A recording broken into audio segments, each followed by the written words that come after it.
बवासीर अस्पताल, अब हर प्रकार की बवासीर, बगंदर, नासूर, फिशर को बिना चीर फाड़ के, बिना दर्द के, बिना खून बहाए जिंदगी भर के लिए गारंटी से इलाज। साथ ही क्षार सूत्र द्वारा बवासीर का संपूर्ण इलाज किया जाता है। बवासीर अस्पताल, पाएं डॉक्टर विकास राय की नियमित सेवाएं अब आपके शहर रेवाड़ी में।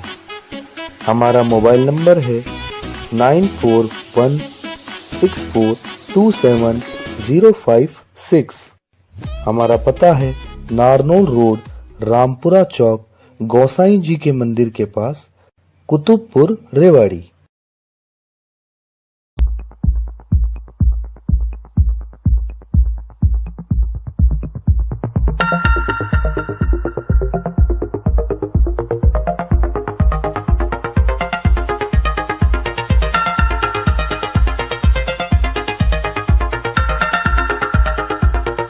विश्वास का प्रतीक Shubh Milan marriage bureau, a unit of SSP group. हर समाज, हर वर्ग के रिश्ते के लिए हमें मिले A suitable path for suitable match.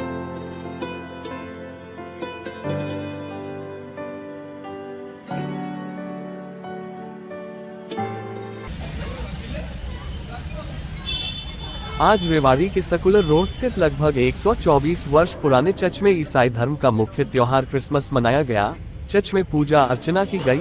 Santa Claus, जिनका सही नाम सेंट निकोलसन था, जो छोटे बेसहारा बच्चों को खिलौना दिया करते थे, क्रिसमस दिवस पर छुट्टी होने के कारण यहाँ का मॉल तो भीड़ से खचाखच भरा था, पर कहीं भी लाल और सफेद में बच्चे या बड़े सेंटा क्लॉज बने नजर नहीं आए। आज इसी अवसर पर चर्च के पादरी रेवत गोल्डविन विलियम से एसएसपी टाइम्स के संपादक पवन कुमार ने बात की। पेश है रिपोर्ट।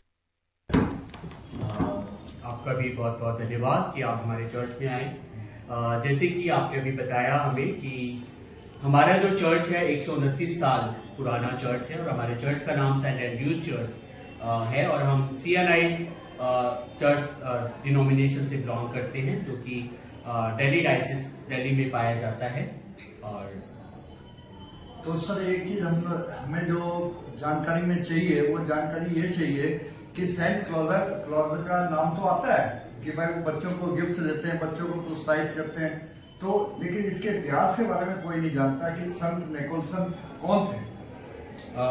वो भी एक पादरी थे जो कि एक देश में रहा करते थे, बाहर कंट्री में, और उनका एक पर्पस था कि जो नीडी बच्चे होते थे, जो जिनका कोई परिवार नहीं होता था, जिनके माता पिता नहीं होते थे, तो उन ऐसे बच्चों को जब वो त्योहार के टाइम पे वो अकेला महसूस करते थे, तो लोग उनको उनके अकेलेपन को दूर करने के लिए उन्होंने बच्चों को गिफ्ट देना और उनको उत्साहित करने के लिए ये चीज की पहल की थी। तो ये कितने सालों से क्रिसमस है जो मनाया जा रहा है? ये 2024 साल हो चुके हैं जब से प्रभु यीशु मसीह का जन्म हुआ है। तो आज पूरे 2024 साल हो चुके हैं जब से हम ये क्रिसमस को मना रहे हैं। तो जीसस का जो जन्म है वो हम 1 जनवरी से मानते हैं। जीसस का जो जन्म हुआ है वो 25 दिसंबर से 25 दिसंबर को जन्म हुआ है। और फिर उसके बाद दोबारा कुछ ऐसा सुनने में आया था कि भाई दोबारा उनमें जब उन्हें सूली पे चढ़ाया गया था तो वो दोबारा जीवित हो गए थे। जी, उसको हम वो भी हमारा एक त्योहार है जिसको हम ईस्टर के नाम से जानते हैं। ईस्टर के नाम से। जी जी जी। और गुड फ्राइडे भी से 2 दिन पहले होता है, जिस दिन प्रभु यीशु मसीह को क्रूस पर चढ़ा दिया गया था। अच्छा, गुड फ्राइडे वाले दिन चढ़ाया गया। जी जी जी। और फिर ईस्टर वाले दिन, संडे, जो गुड फ्राइडे को हुआ था, तो संडे को प्रभु यीशु मसीह दोबारा से जी उठे थे, तो उस दिन को हम ईस्टर के नाम से जानते हैं। तो आप थोड़ा सा अपना परिचय देंगे कि अभी, क्योंकि पहले जब हम मिले थे तो पादरी साहब दूसरे थे और आपसे पहली मुलाकात हो रही है, तो आप थोड़ा सा अपना इंट्रोडक्शन देंगे। मेरा नाम रेवरेंड गोल्डविन विलियम है और मैं दिल्ली से बिलोंग करता हूँ। इससे पहले मैं greater Noida church saint Thomas church में था। अभी फिलहाल ही में मेरा ट्रांसफ़र यहाँ पे किया गया है अगस्त से, और अगस्त से मैं सेंट एंड्रयूज चर्च रेवाड़ी में रखा गया है ताकि मैं यहाँ पे लोगों को सेवकाई सेवा दे सकें। हमारे रेवाड़ी में जैसा देखा जाए तो यहाँ पे क्रिश्चियन कम्युनिटी है वो काफ़ी कम है। तो कंपैरेटिवली आप दिल्ली की बात करें या कोई और दूसरे स्टेट्स की बात करें तो यहाँ कंपैरेटिवली कम है।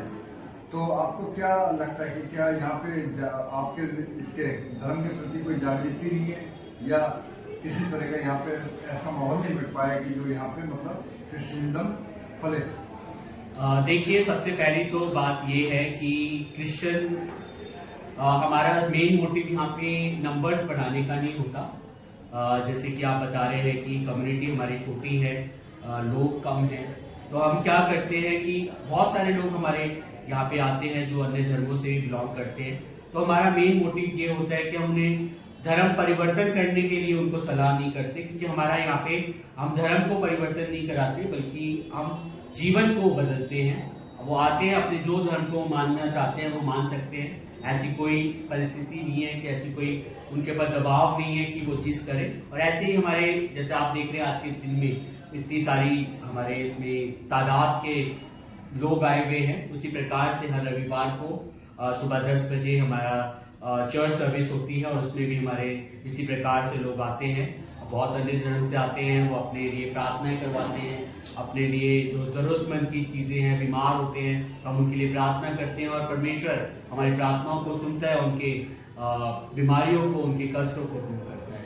वो मेन पर्पस हमारा लोगों को क्रिश्चियन बनाना नहीं है बल्कि परमेश्वर के साथ जोड़ना है। अब मैं आपसे एक अहम सवाल जानना चाहूँगा, उसका जवाब जानना चाहूँगा कि आज से अगर हम इतिहास की बात करें, लगभग 2300 साढ़े 300 साल पहले की अगर बात करें तो उस वक्त हमारे हिंदुस्तान में, भारत में बौद्ध धर्म हुआ करता था। मतलब इस सनातन धर्म से पहले बौद्धिस्टों का था। और उस वक्त 2000 साल पहले की बात करें तो यीशु मसीह है वो भी भारत आए थे।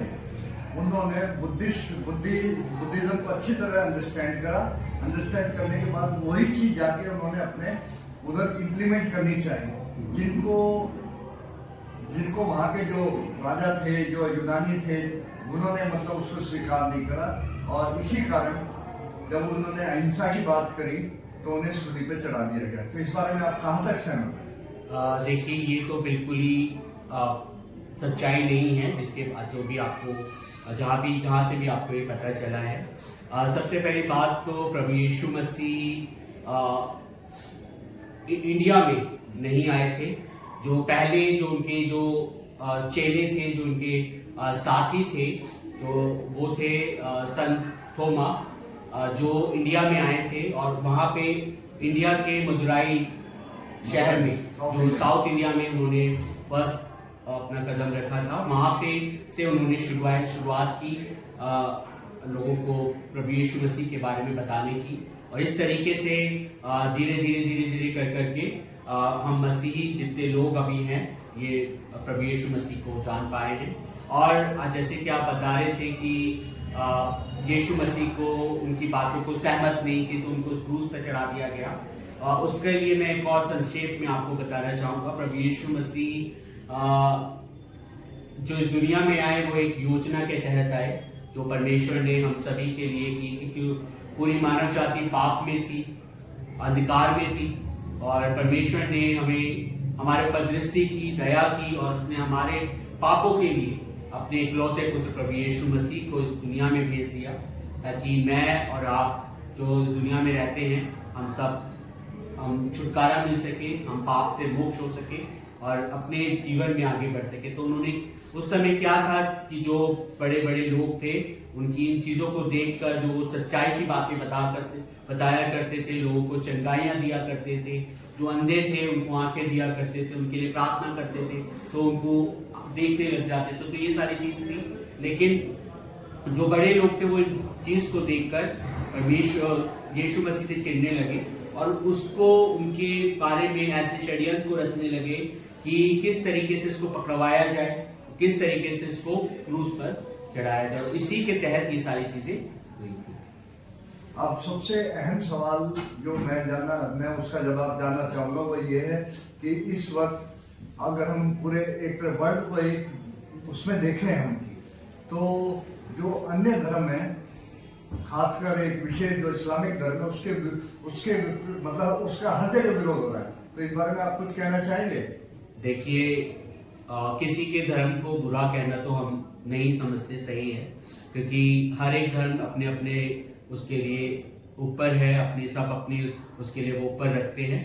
तो देखिए, जो जैसा जो मानता है, जो जैसा करता है, वो उनके ऊपर है। हम उसके ऊपर अपनी टिप्पणी तो नहीं दे सकते, क्योंकि हम अपने धर्म को, उसके प्यार को दूसरे तक बांट सकते हैं, लेकिन दूसरे धर्म के बारे में गलत कहना ये हमारे लिए सही नहीं है। और जो लोग कहते हैं वो भी, उन्हें भी नहीं कहना चाहिए। देखिए, सबकी अलग अलग भावनाएं हैं, अपनी अपनी एक श्रद्धा है जो लोगों को वो करते हैं। तो लोग अपने, मेरा जो एज ए मसीह, एज ए क्रिश्चियन, हम ये सोचते हैं, हमारा एक मोटिव होता है कि हम एक दूसरे के साथ प्यार को बांटें, उनके साथ एक दूसरे से प्यार करें, क्योंकि प्रभु यीशु मसीह भी हमारे ये कहते हैं कि हम एक दूसरे से प्यार करें। जैसे हम खुद से प्यार करते हैं, हमें उसी प्रकार से एक दूसरे के साथ भी प्यार करना है। अब जैसा कि हमें अभी हमारी जानकारी में कि जो हिंदू संगठन हैं, मतलब जो धार्मिक हिंदू संगठन है, वो एक तरह से सांता क्लॉज का या क्रिसमस का एक तरह से विरोध करते हैं, तो इस बारे में आप क्या कहना चाहेंगे? देखिए, वही चीज मैं आपको बता रहा हूँ कि जहाँ भी कोई भी चीज होती है, कुछ भी चीजें होती है, क्रिश्चियन आते हैं तो उसके विरोध भी होते हैं, करते हैं, लेकिन हम उस चीज के ऊपर गौर नहीं करते। हमें, हमारा मेन पर्पस, मेन मोटिव यही होता है कि हम किस तरीके से परमेश्वर के वचन को, परमेश्वर के प्यार को लोगों तक बांट सके। जो चीज हमें मिली है, जिस चीज के बारे में हम जानते हैं, उस चीज को लोगों तक बांट सके। तो देखिए, जो करने वाले हैं, जो विरोध करने वाले हैं, उनको, उसके लिए हम कुछ नहीं कर सकते। उनको बस हम यही उनके लिए प्रार्थना कर सकते हैं। जैसे प्रभु यीशु मसीह को जिसने क्रूस पर चढ़ाया गया, तो उन्होंने क्रूस पर से उनके लिए प्रार्थना की, उनके लिए कहा कि हे परमेश्वर, इन्हें माफ कर, क्योंकि ये नहीं जानते कि ये क्या करते हैं। उसी प्रकार से हम उन लोगों के लिए भी प्रार्थना करते हैं कि चलिए, जो भी वो समझते हैं, जो भी चीज़ वो जानते हैं, उनके लिए वो कर रहे हैं, लेकिन हमारी प्रार्थना उनके लिए भी है कि परमेश्वर उनको और आगे बढ़ाए और उनकी सारी परेशानियों को, समस्याओं को दूर करे। आप रेवाड़ी के वासियों को क्या मैसेज देना चाहेंगे? रेवाड़ी के वासियों को बस यही मैसेज है कि आपको merry Christmas, happy new year और बड़ा दिन आप सभी को बहुत बहुत मुबारक हो। और नए साल में हम एंटर करना जा रहे हैं, तो हम सभी नए साल की तरह अपने जीवन को नया करें, और जो चीज़ हम पुरानी बीत चुकी है, उस बीती हुई चीज़ों को दोबारा हम ना लेके आए और अच्छी चीज़ों में हम आगे बढ़ते रहें और अपने जीवन को सही और अच्छी राहों में आगे बढ़ें।